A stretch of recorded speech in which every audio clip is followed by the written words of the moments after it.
All right, for today's lunch break video, and what we're going to discuss the very important nutrition and how if you do any cycling, running, any kind of working out, we do it live. Like we said, we don't know what's going to happen, who's coming, what's going to occur. We're taking new information as it comes. All right, but back to what I was saying. So we're going to discuss eating and how it relates to endurance athletes, what you should look for, focus on, and provide a realistic template. And again, I'm not going to get into specifics, more just general outline, what to do, sort of thing. I guess I should start by saying this. I think that a lot of people, when they want to get into any kind of shape, or maybe they are in shape, and they want to advance where they're at, they fail to realize a lot of the time that your gains and all your improvements come when actually you're not working out or training or doing anything active, and that your nutrition comes from eating and drinking, and your sleep are actually the most important things. And a lot of athletes, I feel, and from personal experience with myself and then seeing others a lot, can't really get to that next level because they don't understand how to eat, they don't understand how to sleep, they don't understand that it's a lifestyle. It's not just I worked out today, I'm good, and then now I'm going to stay up all night, go out, drink, do all that shit. It's not going to work like that. So you got to look at it from an all-encompassing angle. When I say that, nutrition, so our eating, our recovery, our sleep, and our training really should all be one. They all fall under the same category, and once that's all dialed in and you get it down, we're not gonna be playing excuse me, we're not gonna be playing games after that, because once you get to a certain point of training, if you're just a regular person who has a job like 99% of us, you don't really need to work out that much. And like I said, in the winter training video for cyclists and runners, like 35-40 minutes, like you shouldn't be really working out more than that. There's no need to. All right, you're not a professional athlete. It's not your job. You don't need to be training 2-3 hours a day to see improvements, to see really drastic improvements. Like you don't need to do that. A very small percentage of the population trains like that because they have to. That's their job. Everyone else, you don't need to train that much. Just short, like we were saying yesterday, short, efficient sessions. Get everything you need to do during that time. The other times you focus on your eating. You focus on sleeping, going to bed. How to develop an internal clock where you don't need an alarm clock in the morning. You just wake up because your body's telling you to wake up. That's the program we got to get on. All right, and to do that takes time. It takes practice, repetition, like anything else, trial and error. What works for me may not work for you, but there are general principles, general guidelines when it comes to we'll start with nutrition that do work. First and foremost, I know it's always been popular. We'll start with something like people say, the Atkins diet, for example. So, a lot of protein, no carbs, all that, I'm not a proponent of I'm just using this as an example. I'm not a proponent of any of these diets that really restrict anything, because I think that's counterintuitive. And the reason for that is because it's, you're kind of, you're shocking your body, and, you're having it run on fumes, and, the idea is, I just eat protein and no carbs, and well, it's like, all right, that's why you have no energy to work out, because you have no carbs or sugars. And a lot of people are under the notion that oh, if I eat all these carbs, I'm going to put on weight. If I, the sugar is going to help me put on weight. No, you put on weight because you're eating a lot of fat. It's pretty simple. Yes, you should have some fats in your diet, but nowhere near as much as your average person takes in. You do not need that much fat in a diet. There's no need for it. No need for it. You have to think of eating as, all right, my body's a car. All right, what kind of car do I want to be? I think there's a perfect analogy for it. You're a luxury sedan. You want to be a Lexus, you want to be a Mercedes or something. Like, you're not going to put shit gas in the car. Or if you're a sports car, you're a Ferrari, a Lamborghini, you're not going to put shit gas in the car. It's not going to run as well as if you put the premium stuff in it.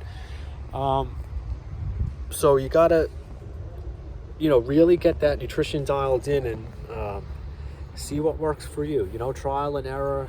And the main rule of thumb should be: eat when you're not hungry, drink when you're not thirsty.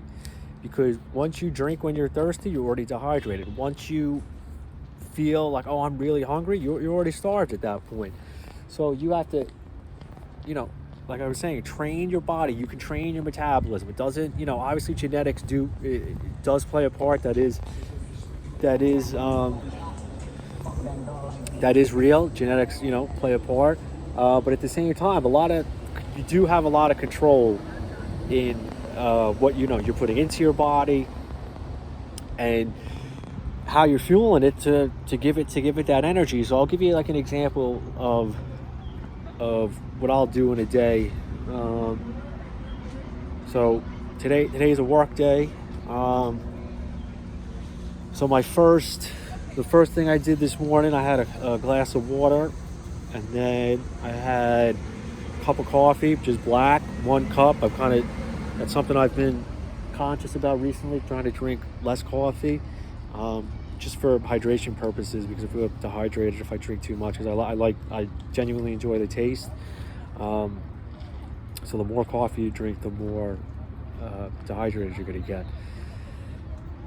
So I've been doing that, the glass of water before the cup of coffee, just to fill my system up, and not drink 3 or 4 cups in the morning, which I was doing. I would just down them. I love it. I genuinely like the taste, and I don't really drink it for the caffeine purposes. To be honest, I have too much energy as is. It's just my natural way.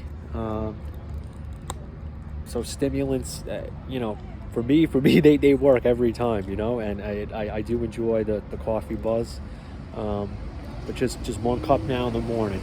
After that, I'll let it settle in like 20-30 minutes, and then I'll have my breakfast. Recently I've been doing what have I been doing? Started with an apple, then a banana. I'll have that, and then we'll do like peanut butter and jelly on some toast, either wheat toast or white toast, whatever I have. I don't really honestly pay attention or care too much. Wheat bread, carb, and you need it. Carbs and sugar, you need the energy. So that's my breakfast. So like I said, apple, banana, peanut butter and jelly on bread. Simple. Keep me fueling. A couple hours after that, I'll have more fruit. So I'll do some kind of berries. So I'll have like a couple of cups, I guess a bowl we would call it. A bowl of blackberries, blueberries, raspberries. So that'll be, like I said, a couple hours after breakfast. And then for lunch, I'll have a small sandwich, either some kind of deli meat, which I know is not probably the best for you. There's a lot of salt and fat in it, but again, no one's perfect. You gotta live a little. So I'll do that on, again, bread, maybe some tuna, and another piece of fruit, and I'll be sipping water throughout the morning. Then for lunch, I'll have a small Gatorade to get those sugars and carbs in, get me feeling good. That's another thing too, which is I find this very interesting. So I kind of cut out the having coffee later on in the day now, and how I cut it out to wean myself off of it, replaced having coffee with eating, something with sugar and carbs. So, maybe like fruit and yogurt, anything with sugar and carbs. It doesn't have to be that healthy. If it's not going to be healthy, just do a small portion of it. Honestly, like this, there's nothing wrong with having a candy bar sometimes, honestly, because it makes you feel better. And there's a reason that commercial, with the Snickers commercial, when it's like, oh, you're not you unless you have a Snickers, and there's a reason because you get annoyed, maybe anxious, just depressed and all that shit. And a lot of people don't realize a lot of that's from because they don't have the right nutrients in them. Sugar and carbs make you feel good. They give you that energy. Sugar is not the enemy. Carbs are not the enemy. It's all that fat you're taking in. It's the lack of sleep. It's the lack of exercise. That's the enemy. So yeah, you can go on this this diet that someone's selling on Instagram. All right, you can do that, but again, there's a lot of other factors. It's not just the training. It's not just the nutrition. It's not just the recovery. It's all three in one. So yeah, get those sugar and carbs in you. It'll make you mentally feel better. That's a fact. Dinner, kind of eat. I don't really, like I said, really like restrict myself with dinner. Definitely, like I said, have some kind of carb and a protein and a vegetable. Rice, pasta, chicken. Red meat every now and then. I mean, I don't limit. I don't limit any red meat. No, what am I saying? I said I do limit red meat. I enjoy eating meat, but it just in portions. Because there is a difference when how I feel when I eat meat as opposed to when I don't. So just limit it. Everything in portion control. And then after dinner, I'll have a sweet every night. I got a sweet tooth again. I think that's why I like I'm addicted to the sugar and the carbs. So I'll have some kind of cookie or something, multiple ones. And that's it. I kind of cut off my eating around like 6:30, and then the rest of the night, I'll be up a couple hours. I'm trying to go to bed pretty early every night, like around 9ish.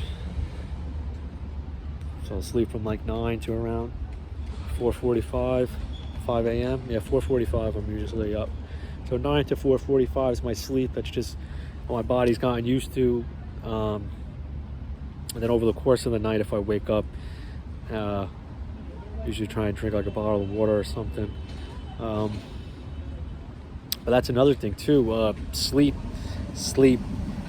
You have to go to sleep, and you have to, be consistent with the sleep. You can't just, one night go to bed early and you're like, oh, I'm good for the week. No, look, I'm not saying, you can't go out or, do anything. You may have responsibilities, obligations. I get that, but you got to be conscious of recovery, which many people aren't, So 3 areas that we got to focus on: nutrition, sleeping, and then the training. All right, sleeping and nutrition. That's the most important. That's how we're gonna get dialed in. That's how we're gonna stay lean all year. And you don't gotta work out. Do these big workouts. You can work out 30 minutes, and you'll be good to go. I know for me too. It's like as much as I do like doing all this stuff, like being active and working out, at the same time, it's like I don't really like doing it. I like the benefits from it, you know what I mean? So I want to kind of do it, least amount of time and just reap the benefits from it. And having your nutrition and your sleep dialed in is a good way to reap all the benefits, from training. All right, so that's what we got today. All right, stay wavy, stay loopy, sleep, eat, train hard and not that long. All right, peace.